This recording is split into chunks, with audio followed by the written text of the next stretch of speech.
Hello student, good morning. I hope you will be fine. Now today we will start science chapter number 1 crop production and management. Crop को हम कैसे produce करेंगे, मतलब उसको कैसे grow करेंगे और उसको कैसे मैनेज करेंगे. Think over the activity that you do during the whole day, like brushing, taking a bath, going to school, eating food, playing etcetera. देखो आप पूरे दिन में एक्टिविटी करते हो, जैसे कि ब्रश करना, नहाना, स्कूल जाना, फूड का खाना और फिर खेलना.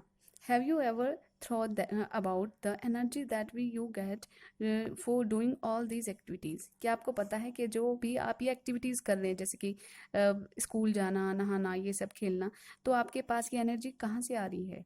It is the food from you get all the energy to work, play and study. देखो वो आपको जो एनर्जी मिल रही है, जो आप ये सारी एक्टिविटीज़ परफॉर्म कर पा रहे हैं, तो ये किसकी वजह से? फूड की वजह से. क्यों? क्योंकि फूड हमारी बॉडी को एनर्जी देता है, जिससे कि हम वर्क कर सकें, अपनी जितनी भी एक्टिविटीज़ हैं डेली रूटीन जो है वो परफॉर्म कर सके.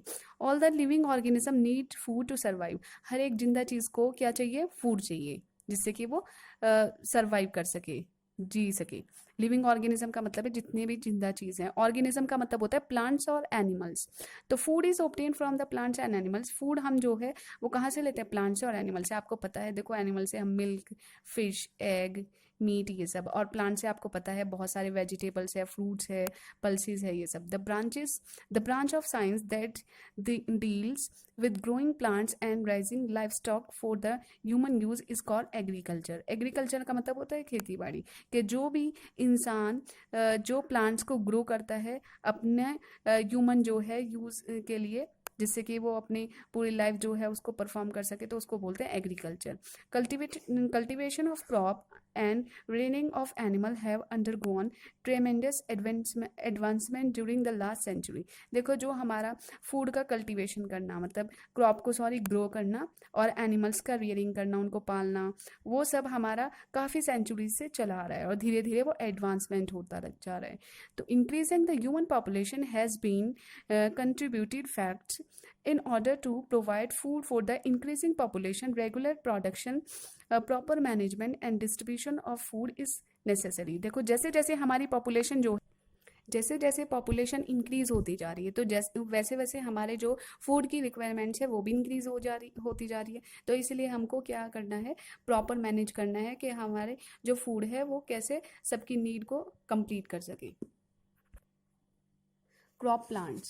When a large number of plants are grown at the same place for a food is called crop. देखो क्रॉप हम किसको बोलते हैं? फसल को. फसल क्या होती है कि एक बड़े से एरिया में हम एक ही टाइप के प्लांट जो है वो ग्रो कर सकें, उसको बोलते हैं crop. A large number of wheat plant grown in a field make up a crop of wheat. जैसे कि आपको देखिए ये जो है ये गेहूं की फसल है, तो ये हमारी क्या है? क्रॉप है. क्यों? क्योंकि देखो बहुत सारे एरिया में एक ही टाइप के प्लांट जो है वो ग्रो हो पा रहे हैं.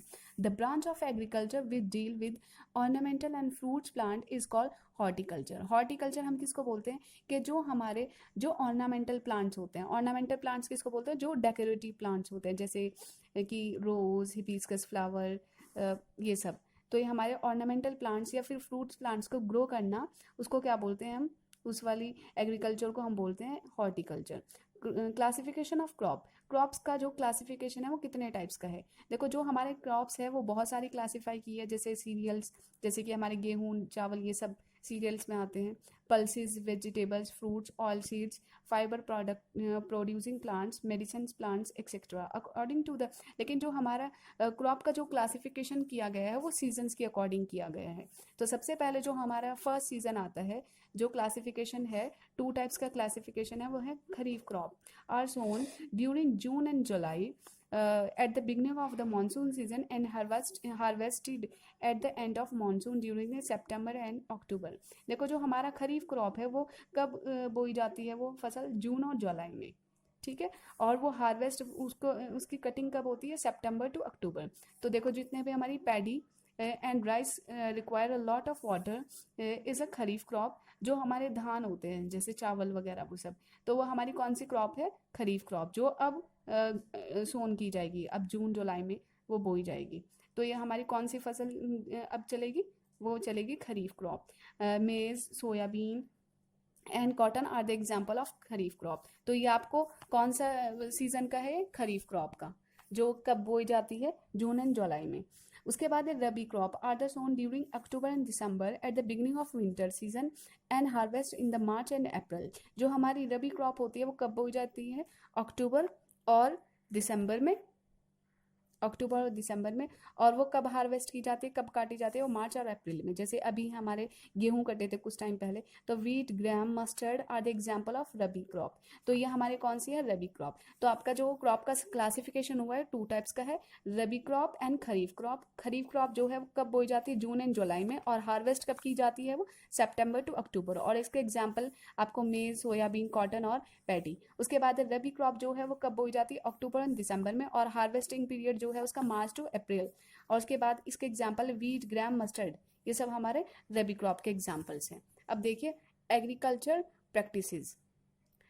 Farmers do very hard work to get maximum production from the field, so this they are used different methods of skill which are called agriculture practice। जैसे कि देखो हमारी जो पॉपुलेशन जो है वो इंक्रीज होती जा रही है, तो जो फार्मर्स है, जितने भी किसान है, वो हार्ड वर्क करते जा रहे हैं, जिससे कि उनकी फील्ड में, उनके खेत में सबसे ज़्यादा प्रोडक्शन हो जाए। तो इस वाली जो अलग अलग मेथड यूज़ करते हैं फार्मर्स, उसको बोलते हैं एग्रीकल्चर प्रैक्टिसेस।